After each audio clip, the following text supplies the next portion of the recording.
2016 চনতো মই কৈছিল শৰাইঘাটৰ শেষ যুদ্ধ যিমান দিনলৈ অসমীয়াই যুঁজি থাকিব সিমান দিনলৈ অসমীয়া জীয়াই থাকিব কিমান দিন যুঁজিব লাগিব যিমান দিনৰ বাবে যুঁজাৰ প্ৰয়োজন হ'ব সিমান দিন যুঁজি থাকিব শেষ আমি ক'ত আছে নাজানো কাৰণ আমাৰ পূৰ্বপুৰীৰ ৰাজনীতি কৰা ব্যক্তিসকলে অসমখন কাৰোবাক গতাই দিলে দীঘলীয়া সংগ্ৰাম সভ্যতাৰ যুঁজত আমি বহু দিনলৈ যুঁজিব লাগিব মুখ্যমন্ত্ৰী কোন হ'ব বিধায়ক কোন হ'ব সাংসদ কোন হ'ব এই প্ৰশ্নৰ কোনো উত্তৰে জাতিটোক জীয়াই নাৰাখে আজি জাতিটোক ভাৰতীয় জনতা পাৰ্টিৰ দৰে আপোচবিহীন লোকৰ প্ৰয়োজন আছে যি যিকোনো কাৰণতে আত্মসমৰ্পণ নকৰে শেষ দিনটোলৈকে যুঁজিব বিচাৰে শেষ দিনটোলৈকে যুঁজিব বিচাৰে আমি এখন ডাঙৰ যুঁজৰ সৈনিক আৰু আমি যদি আত্মসমৰ্পণ কৰোঁ মোৰ দুখীয়া জনমভূমিৰ আৰু কোনো বিকল্প নাথাকিব আৰু কোনো বিকল্প নাথাকিব মই জীয়াই থাকোঁতে আপুনি জীয়াই থাকোঁতে আমি দেখা পাম টেক অভাৰ আজি গুৱাহাটী টেক অভাৰ কালি নগাঁও টেক অভাৰ কালি মঙলদৈ টেক অভাৰ এটাৰ পিছত এখনকৈ গাঁও ল'ব এটাৰ পিছত এখনকৈ নগৰ ল'ব কৰিবলগীয়া বহুত কাম আছে আমাৰ সন্মুখত এখন বিশাল এজেণ্ডা আছে আমি অসমখনক আমাৰ নৱ প্ৰজন্মৰ বাবে আমি সুৰক্ষিত কৰিব লাগিব ভাৰতীয় জনতা পাৰ্টিয়ে নিৰ্বাচনত আমি জাতিটোক ৰক্ষা কৰিবলৈ সভ্যতাৰ যুঁজত যুঁজিবলৈ অৱতীৰ্ণ হ'ব লাগিব আমাৰ মাজত থকা আশা আকাংক্ষা আমাৰ মাজত থাকিব কিন্তু আমি ৰাজনীতিক ইমান সীমাবদ্ধ এটা দায়ৰালৈ লৈ যাব নোৱাৰো যে আমি মন্ত্ৰী হলে আমি ৰাজনীতি কৰিম আমি বিধায়ক হলে আমি ৰাজনীতি কৰিম জাতিটোক জীয়াই ৰখাৰ বাবে আমি সকলোৱে সামগ্ৰিকভাৱে যুঁজিব লাগিব কাৰণ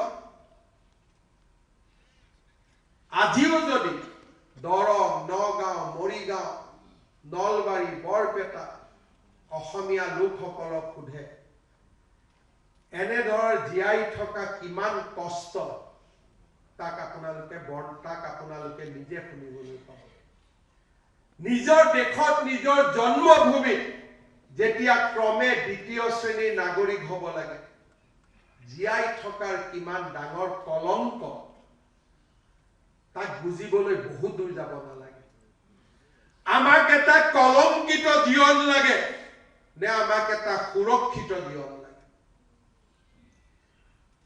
আহিবলগীয়া নিৰ্বাচন আমাৰ বাবে এই প্ৰশ্নৰ আমাক উত্তৰ দিব আজি কংগ্ৰেছৰ মঞ্চৰ পৰা যেতিয়া ক'ব পাৰে যে ৪৮খন আসন ৰিজাৰ্ভেশ্যন লাগে কালি সেই কংগ্ৰেছ দলে ক'ব পাৰে যে অসমৰ প্ৰথমজন মুখ্যমন্ত্ৰীও আমাৰ সম্প্ৰদায়ৰ পৰা হ'ব লাগে বাধা ক'ত কোৱা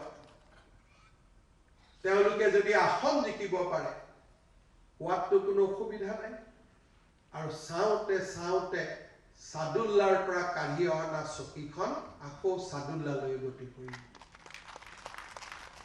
বৰদৈলে সাদুল্লাৰ পৰা চকীখন কাঢ়ি আনিছিল আৰু আজিৰ অসমীয়াই আমি সাদুল্লাক চকীখন আকৌ এবাৰ পাৰি দিম আমাৰ জীৱনকালত ইয়াক আমি হ'ব দিব নোৱাৰো আৰু সেই কাৰণে আমি যুঁজিব লাগিব দৰিদ্ৰ জনগণৰ বাবে আমি কাম কৰিম মধ্যবিত্ত সমাজৰ বাবে কাম কৰিম বিকাশৰ গংগাৰে অসম মাতৃৰ চৰণ ধোৱা কিন্তু তাৰ পিছত মোৰ স্বদেশ আৰু মোৰ স্বজাতিক মই জীয়াই ৰখাৰ বাবে মই যুঁজিব লাগিব।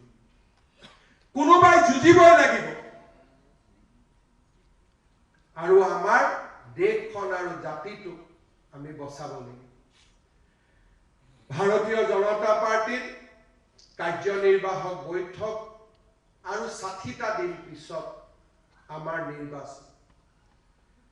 নিৰ্বাচনত বুথ জিকিব, মণ্ডল জিকিব, বিধায়ক হ'ব, ই ৰাজনৈতিক কথা। এই নিৰ্বাচনত স্বদেশ আৰু স্বজাতিৰ মংগলৰ বাবে আমি জিকিব লাগিব। সেই সংকল্প আটাইতকৈ প্ৰথম স্বদেশ আৰু স্বজাতিৰ মংগল দুৱাৰ আমি মুকলি কৰি ৰাখিব লাগিব। নৱ প্ৰজন্মই মোৰ লৰাই যাতে মোক প্ৰশ্ন কৰিব নোৱাৰে যে দেউতা তুমি মুখ্যমন্ত্ৰী হৈ থাকোতে আমাৰ আজি এনেকুৱা অৱস্থা। আপোনালোকৰ লৰাই যাতে আপোনালোকক প্ৰশ্ন কৰিব নোৱাৰে তোমালোক বিজেপিত থাকোতে আজি আমাৰ জাতি মাটি ভেটি নোহোৱা হ'ল। আপোনালোকে কল্পনা কৰক, গাঁৱৰ এটা ৰাস্তাৰ মাজেৰে গৈ আছে ৰাতি 12 বজাত, একো নাই, চাৰিওফালে ঘন ঘোৰ অন্ধকাৰ। মই চাইকেল চলাই আছো, মোৰ লাগিছে ময়ে আছো, যেনে তেনে ঘৰ গৈ পাব লাগে।